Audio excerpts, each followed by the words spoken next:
This is Marie from Underground Crafter, and welcome back to another Knitted Kitchen blog hop pattern.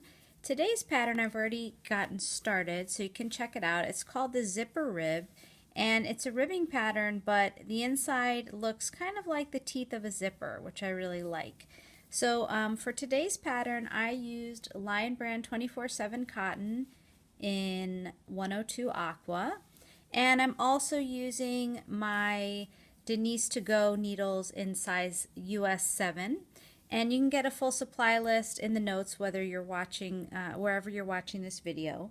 So for this particular stitch pattern, it's a multiple of 5 stitches plus 2, and I also have 10 stitch borders. So for those of you that are wondering how much you would need to make a 12-inch dishcloth like I did, you would cast on 57 stitches.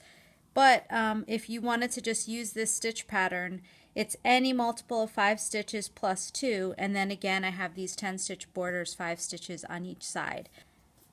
So for the bottom border, I've been using the same border on all of my dishcloths, and so I'm not going to go through it on the video, but there's a link to the previous video if you want to watch it in more detail. Basically what I did is after I cast on the 57 stitches, for the first row of the border I knit to the last stitch and then I purled 1. And then for the next 3 border rows, I slipped the first stitch, knit to the last stitch, and purl 1. So I did a total of 4 border rows, and border row 2 is the one that I kept repeating. And then I started into the stitch pattern. So you can see the little garter ridge border down here, and on the sides you can see the 5 stitch borders. And now let's get started into the zipper rib pattern. And one of the things I love about this pattern is it's just 2 rows long, so it's not a whole lot to remember. So what we're going to do to start is going to be we're going to slip 1 stitch, and if you're not familiar with slipping, you're just going to slide your needle in as if you were knitting, keeping the yarn in back, and you're just going to push that loop over to the other needle. And the reason we're doing that, slipping the first one and purling the last one, is it makes this really nice edge that looks kind of like a chain going through. So again, we're slipping the first one, and then we're going to knit 7. So again, to knit, you're going to insert your needle from the front to the back with the yarn in back. You're going to wrap the yarn around counterclockwise. Then you're going to pull the needle with the yarn through the front of that loop, and once your short's on the needle, you can push off the old loop.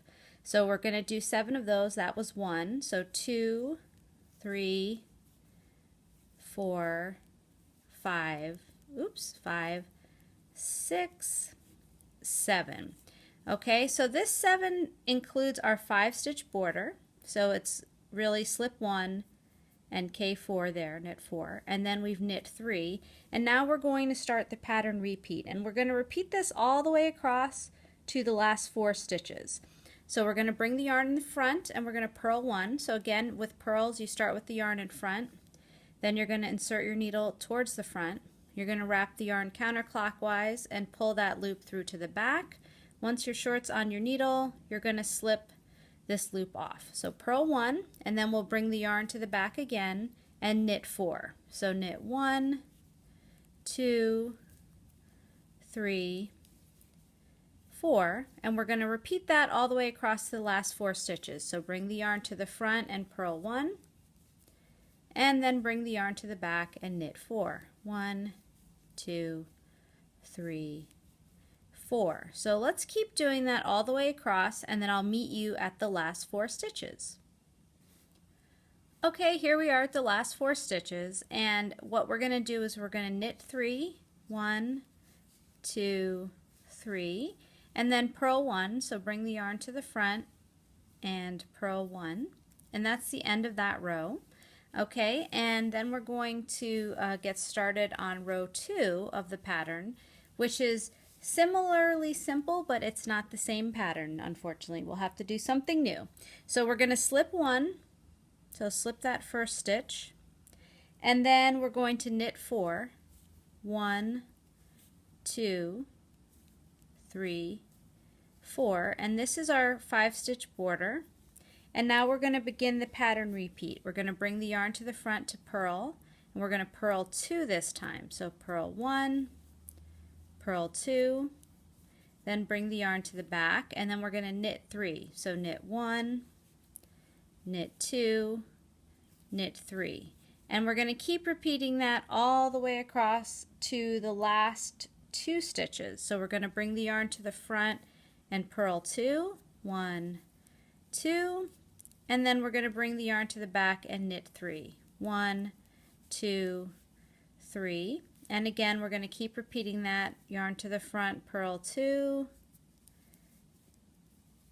yarn to the back, knit 3. We'll do that all the way across to the last 2 stitches. So I'll meet you over there. Okay, and here we are at our last 2 stitches, and what we're going to do is we're going to knit 1, and then we're going to bring the yarn to the front and we're going to purl 1.